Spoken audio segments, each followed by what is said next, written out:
The place these debates have in the election process is a critical, final place. Everything in the campaign, the conventions, everything has come before. These will be the three biggest audiences at these debates that these two men will have between now and the time people go to the polls. The importance of the debates grows with every election. These are the last vehicles that actually have the ability to change people's minds.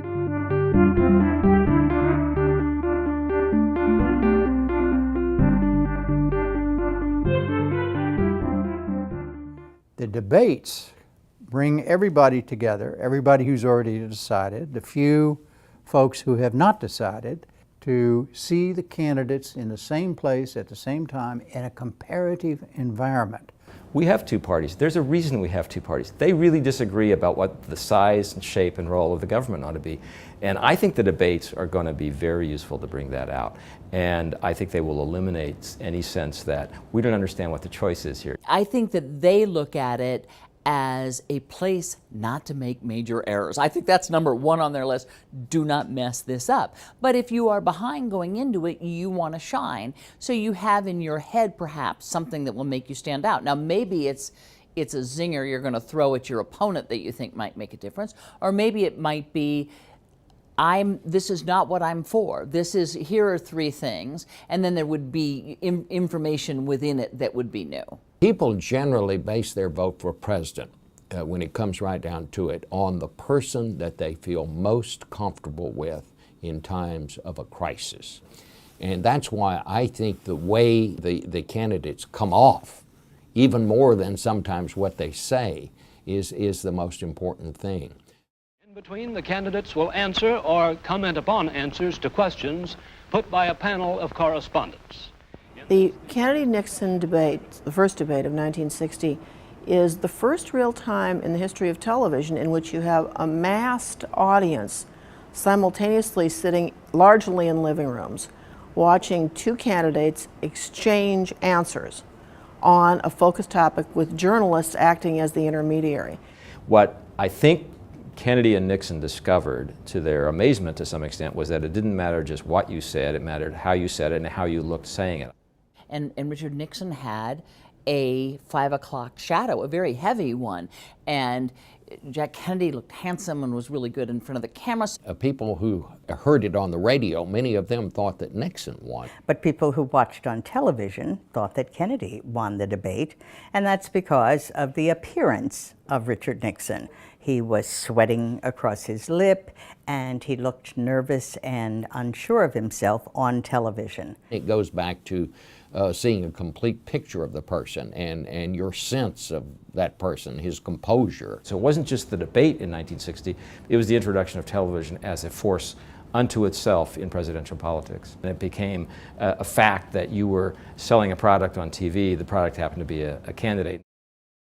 The Ford-Carter debates are among the more interesting in the history of the presidency. Ford's behind in the polls. He challenges Carter to debates. Generally, whoever is behind wants debates, and who's ever ahead doesn't want them, because everybody sees that there's an opportunity to shine or an opportunity to really mess it up. There is no Soviet domination of Eastern Europe, and there never will be under a Ford administration. Gerald Ford said the Soviet Union does not dominate Eastern Europe.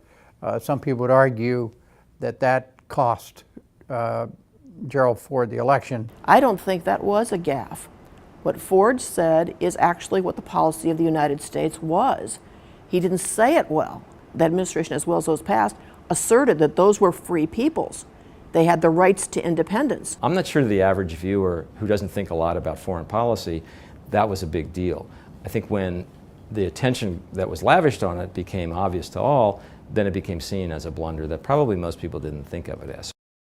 You know, you think about the 1980 debate between Jimmy Carter and Ronald Reagan, after which Jimmy Carter's numbers kind of collapsed. Governor Reagan, again, typically is against such a proposal. Governor, there you go again.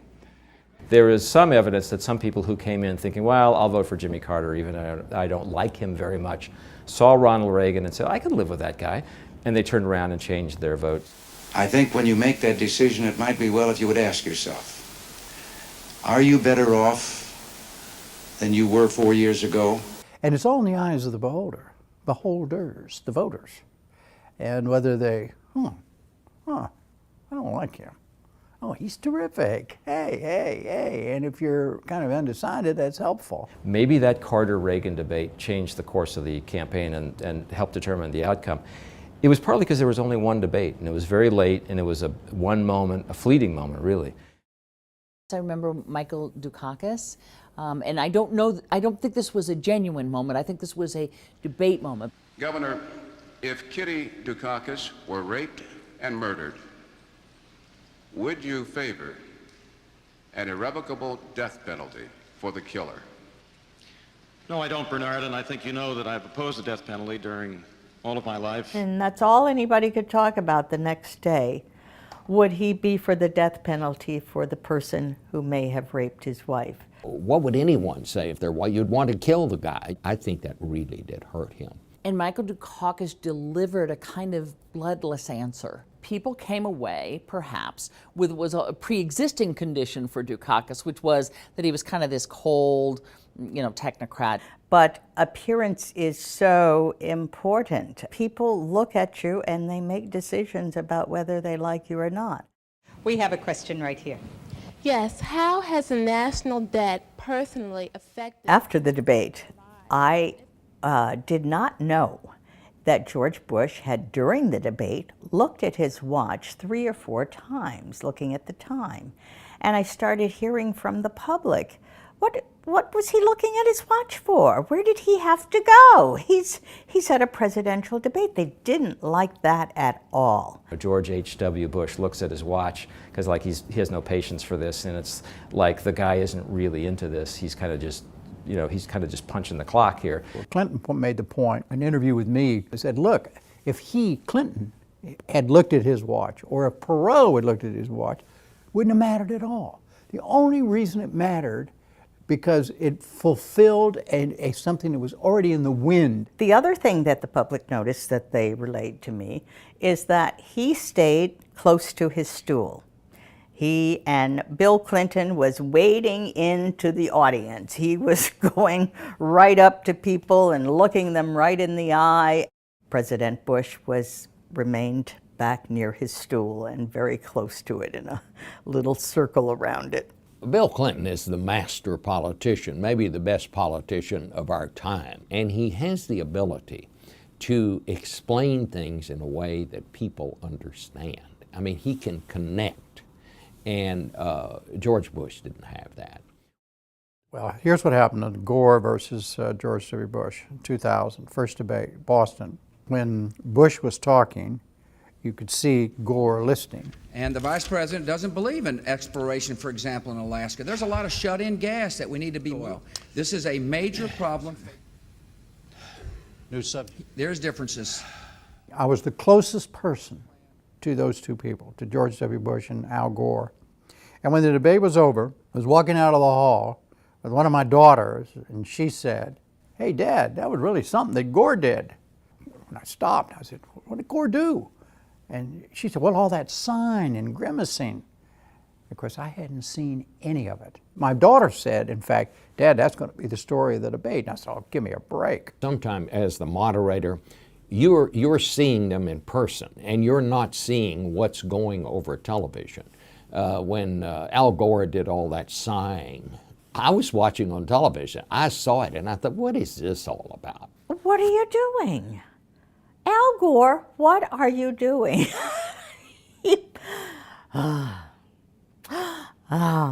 And it's magnified by the television microphones that are right near his lips.